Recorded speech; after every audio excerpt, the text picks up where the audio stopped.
আমার মেয়ে পাতলা করে মুসুর ডাল খেতে খুব পছন্দ করে।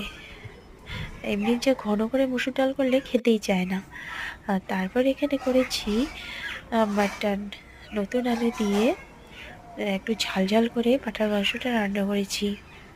এভাবে ঝাল ঝাল করে পাঁঠার মাংস খেতে কিন্তু দারুণ লাগে। আর আমার ঝাল ঝাল মাংসই ভালো লাগে। তারপর রয়েছে এই যে কুলের আচার, বড়ইয়ের আচার আমার ভীষণ প্রিয়। আর এমনিতেই আমার টক জিনিস একটু বেশিই ভালো লাগে।